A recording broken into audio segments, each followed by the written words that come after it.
Salut, c'est Trado. Je suis content de vous retrouver pour la mise à jour de l'analyse technique de moyen terme pour le France 40, pour l'Allemagne 30, pour le Wall Street, pour l'US 500, l'US Texan et le Volatility Index, l'équivalent CFD du CAC 40, du DAX 30, du Dow Jones, du SP 500 et du Nasdaq. Je vous retrouve de l'autre côté.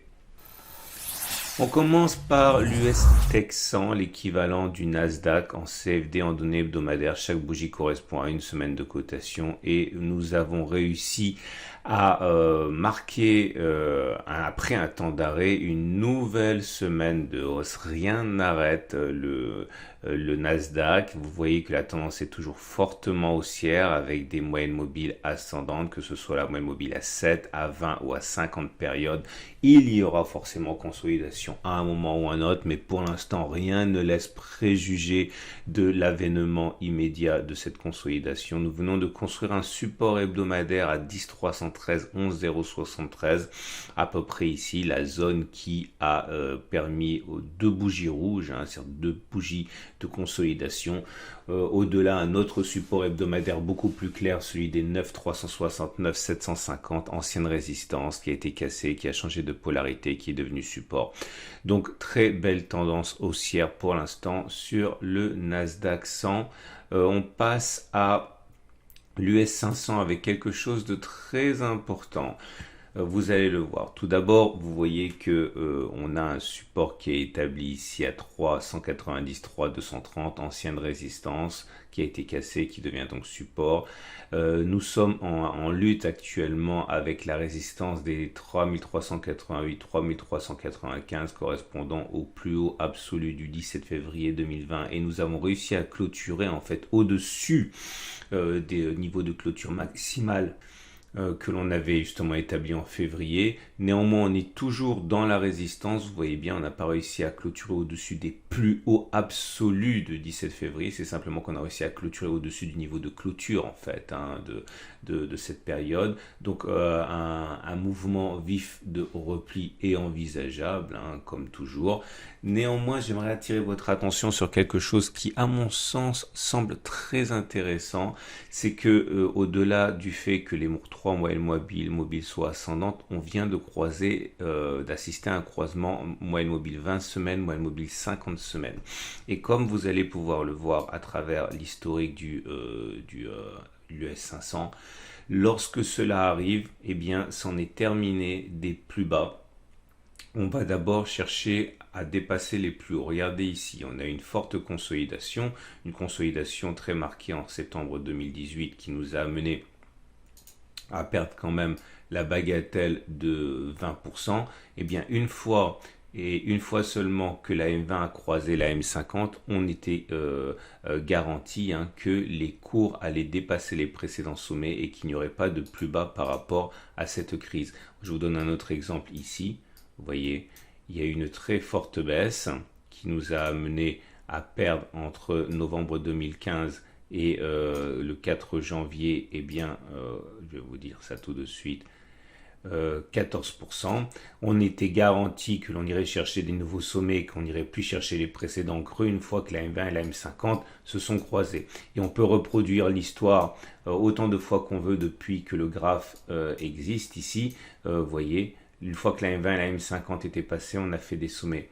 Ici encore, ou encore pour cette magnifique consolidation qu'il y a eu en 2007 avec la crise des subprimes. Regardez, on a eu des accès de faiblesse et des remontées régulières jusqu'à perdre 57%, mais une fois que la M20 et la M50 s'étaient croisées, on n'avait plus fait de plus bas. Et voilà, je vous le montre pour aller jusqu'au bout du graphe disponible. C'est toujours le même scénario qui s'est imposé. Est-ce que ça veut dire que c'est ce qui va se passer encore une fois? Je n'en sais rien, mais aussi loin que l'on remonte sur ce graphe, c'est le cas. Et vous venez d'assister donc au même phénomène maintenant suite à la crise Covid, on va dire.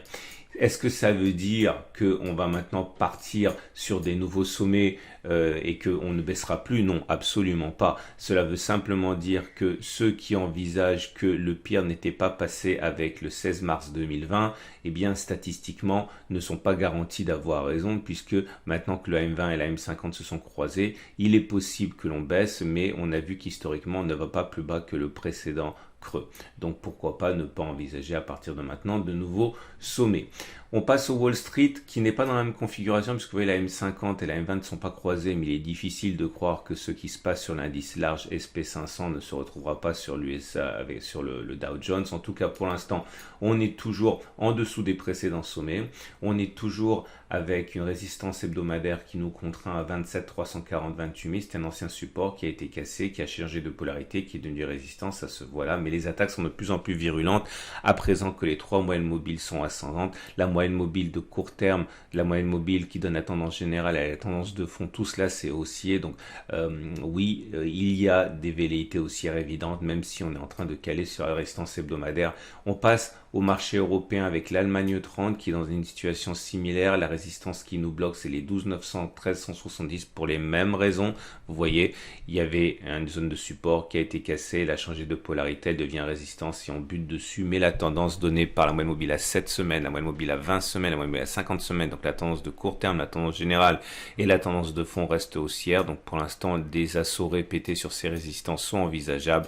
Et le France 40 qui est le malade en fait de la série de marchés que l'on voit puisque nous sommes toujours en dessous de la moyenne mobile à 50 périodes qui descend. Donc la tendance de fond est baissière encore pour l'équivalent du CAC 40. Par contre, la tendance générale est haussière puisqu'on est au-dessus de la M20 et la tendance de court terme est neutre puisque la M7 est plate. On va terminer avec le Volatility Index, c'est-à-dire l'indice de volatilité en français. Et vous voyez qu'on est toujours sur une zone ici dangereuse pour la volatilité. C'était une ancienne zone de résistance qui a été cassée, qui a changé de polarité, qui est devenue support. Et vous voyez comme on peut avoir des mouvements très brusques d'augmentation de volatilité. Volatilité, c'est-à-dire que les prix peuvent varier très fortement à la hausse et le plus souvent en fait à la baisse sur cette zone. Ça fait 2 semaines que l'on essaye de rebondir, mais on est toujours englué. Cette semaine, on a en plus touché la moyenne mobile à 50 périodes, donc à bulletin d'alerte absolument pas levé pour l'instant. On risque d'avoir un accroissement